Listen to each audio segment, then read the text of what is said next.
Good morning, Philippines. Good morning. So, good morning, everybody. We are here again with Mr. Day, and we are here to talk about the four kinds of discipline.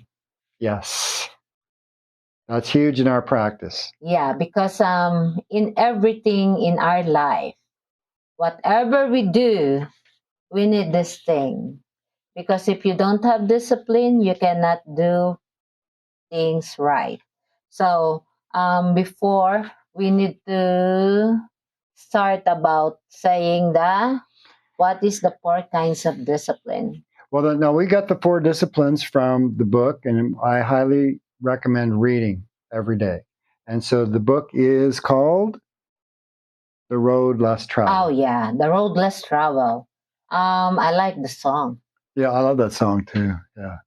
Yeah, It's kind of a country and western song. I yeah, love that song. the road And less travel. and so was written by M. Scott Peck.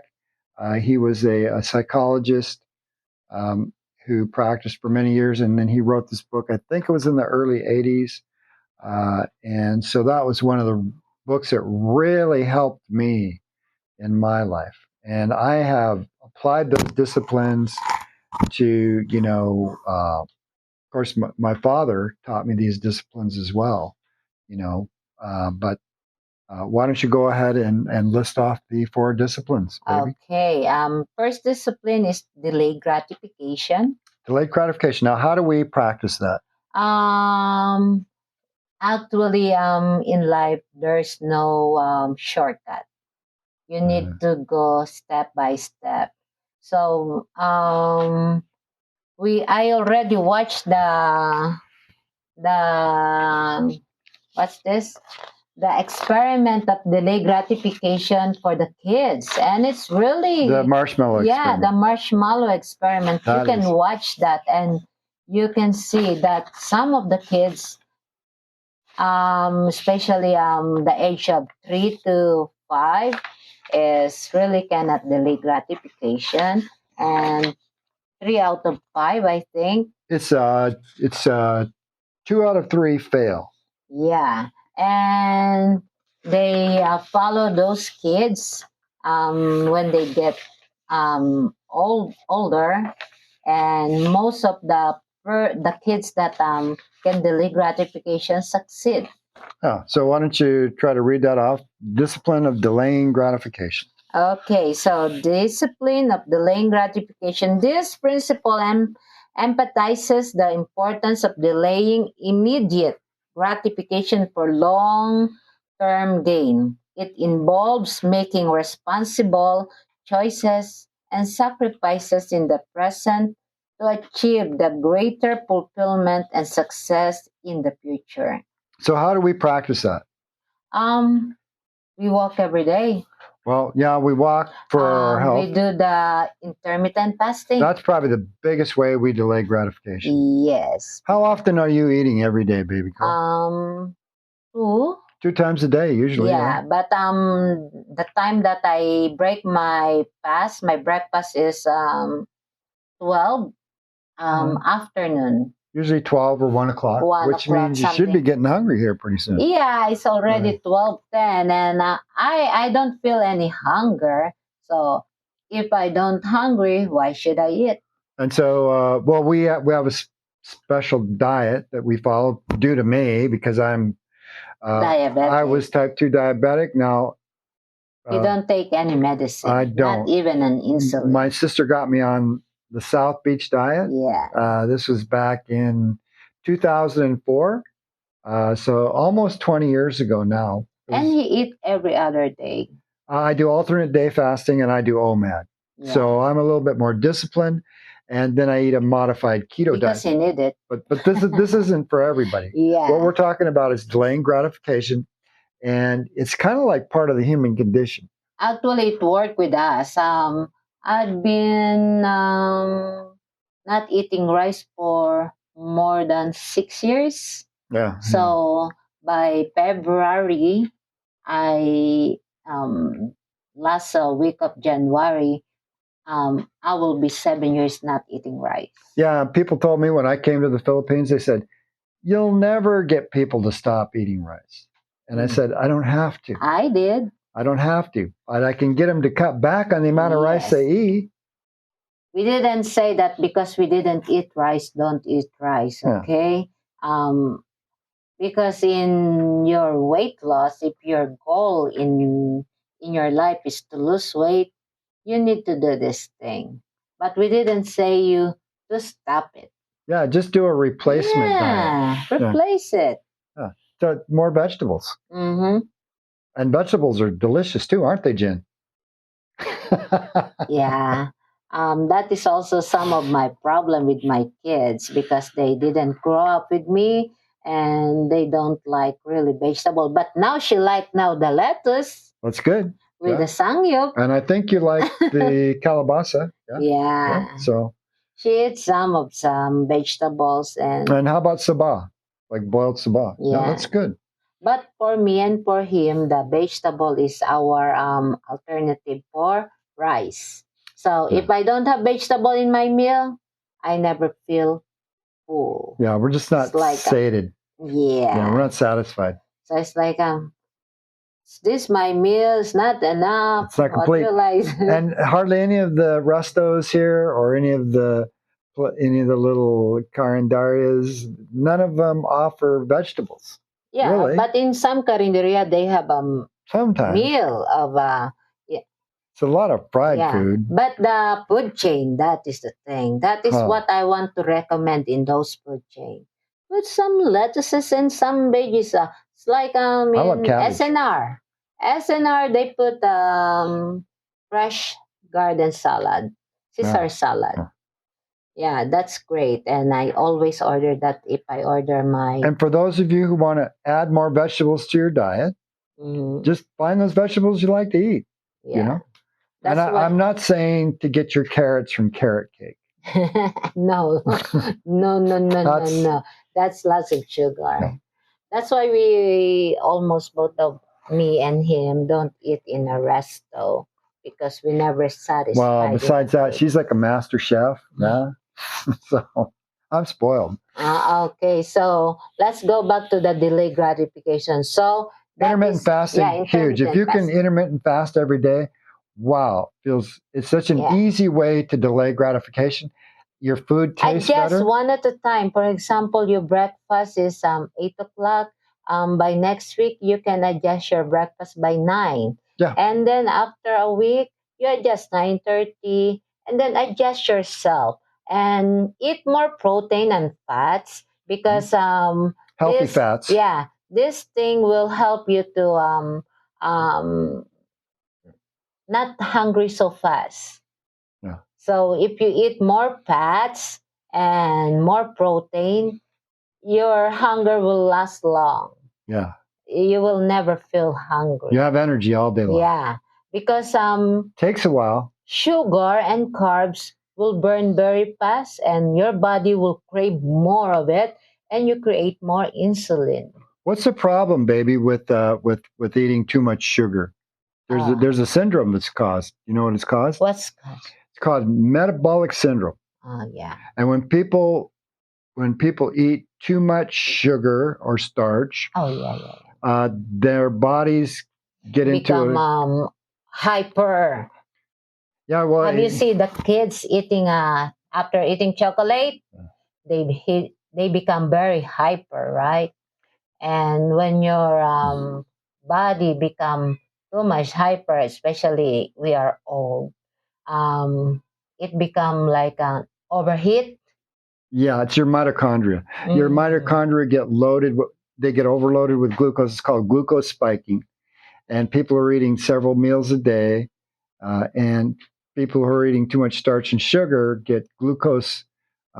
They get too much glucose in their system. The mitochondria they can't handle it because that's the little energy units in your cells. Okay, so go back again to our delayed gratification. The number 2. The second discipline is being responsible. So responsibility.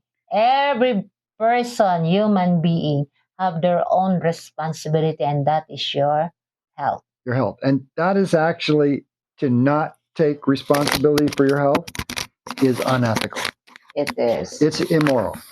And so when people are saying, hey, I can do whatever I want, I can smoke cigarettes, I can drink alcohol, I can eat all these sugary foods, that's really Irresponsible. It is irresponsible, and it's toxic behavior. It is unethical. Trust me, people don't want to hang out with people who are irresponsible. Yeah. So part of our philosophy is take responsibility, be proactive, take initiative, and take responsibility. Yes. And so you got to learn this. And so read out what it says here about that. This discipline underscores the idea that individuals are responsible for their own lives and choices. It encourages self-awareness and taking responsibility to one action, decision, and their consequences. Oh, there's a lots of that. Like when you get angry with the other people, who you're blaming, the other people know. Should blame yourself. Yes. Yeah. It's your responsibility. Well, we want to respond. We don't want to react. Yeah. There's a very funny video on what happens when people lose control, when they lose their anger, and it's hilarious. It's like they're smashing TVs and putting dents in car doors and smashing out people's windows and pushing people around, and they blame some other people for this. No, that's your reaction. Everybody's responsible to control to your response. NLP presupposition number 8: you're in charge of your mind, and therefore your results. Yeah.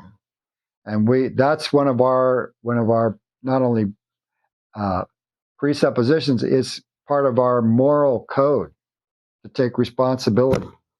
So please take responsibility. Any decision that you make in life, any suffering that happening to yourself, any something going on with your life, it's your responsibility. So do it right. And your health is your responsibility. And we're not saying don't have a drink every once in a while, or we're not saying, we're definitely saying don't do drugs. There's no need to do drugs unless you need a prescription drug, but don't do illicit drugs or self-medicate. There's no need for that. And it's irresponsible. It's unethical. It is. And you're not going to get along well in a civilized society if you are doing that kind of nonsense. So that is being responsible. Mm-hmm. Responsible. Okay, so the third one is always telling the truth. Tell the truth. That's what my father would say. He'd say he had a code. His code was, if it isn't true, don't say it. If it's not yours. If it's not yours, don't take it. And if it isn't right, don't do it. But definitely, if it's not true, don't say it. Yeah. So sometimes, and as far as the truth goes, when we speak, we always want to tell the truth. But we don't always need to tell the truth. I mean, sometimes the truth, really hurts. You can hurt people. You don't want to be hurting people. Yeah. Tell the truth, Tim is very authentic. Sometimes I'm a bit of an asshole. Yeah. Shh, don't tell anybody. We got carried away because sometimes we hurt somebody. Sometimes I hurt the person that I love because I'm telling the truth. I'm expressing my feelings, like my kids, him. If I tell him that he talked too much, I hurt him. I don't take it personally. I don't take it personally. She doesn't hurt me. Okay. Sometimes if I don't like the person, I really tell them, I don't like you. Get away from me. I like everybody because remember, we separate the person from the behavior. But some people, it doesn't mean that I don't love you. I just don't want to hear you. Right. So Stop talking. We like everybody. We don't necessarily love everybody, but we like everybody, and And some people, we like them to be away from us, especially if if they have toxic behaviors. Those people, if they're drinking and smoking. And the good things of being always telling the truth is you don't have any guilt. Yeah. That's how you beat a lie detector. How do you beat a lie detector, baby? Tell the truth. Tell the truth. Really simple. Yeah. So the fourth one is balance. Balance. In life, we should put everything in balance. Not too high, not too low. Always in the middle. Go in the middle path. Take the middle path. You got like these Zen Buddhists. And, in Buddhism, they say take the middle path. Now, I can tell you that a lot of these Zen Buddhists do not take the middle path. And because they have the desire to show off or whatever they do. Hey, look, I meditated for 12 years in a cave or some shit like that. It's like, that's kind of extreme. That's not the middle path. What we're talking about is real life, real people. And we're saying, hey, have balance. And sometimes you got to have counterbalance because it's impossible to balance things all the time. Mm-hmm. Yeah. So what we're talking about is doing your tasks, sharpening the saw. And that's what Jeanette does every day. And it's what I do every day. And it's why our lives are so amazing. Amazing? Amazing. Like Jessica Lee Peter would say, amazing. Do I still need to read this? No, you don't need to read that. So we kind of talked about the 4 disciplines. That was our goal. So don't forget that balance. Don't forget the balance. Don't forget to tell the truth. Even in your diet. Even in your diet. Yeah. Being responsible in your exercise. Yeah. You don't need to go to extremes. I just walk maybe an hour or 2 every day. That's my exercise. That's our good discipline enough. Every day. Yeah. And always be impeccable. Impeccable with your words. Yeah. When you say something, do it. Yeah. When you say 9 o'clock. You don't always have to tell the truth. When you say 9 o'clock, you don't need to show up by 10. 9 o'clock or 9:05, something like that. It's okay to be late a little, but not too much. Yeah, we don't want to be I hate those kind of a person. I don't hate those person, but I hate the behavior. Yeah, I hate those behaviors. Oh my goodness. I always got something like mistake with my wording, but I'm okay with that. And if there's some person have a problem with my attitude or something, it's not my problem. It's not your problem, baby. It's his problem. Yeah. But I don't have a problem with their attitude. So because I don't take things personally. Yeah. And I don't make assumptions. Me sometimes I do. Well, everybody does, except for me. Yes, you do sometimes. Sometimes? Yeah. Okay. I'll accept that. Okay, so wait. Sometimes. So this is the end of our video. That was the 4 disciplines, which we recommend for everybody. So like and subscribe. Don't forget. Don't forget. Share it. Share it.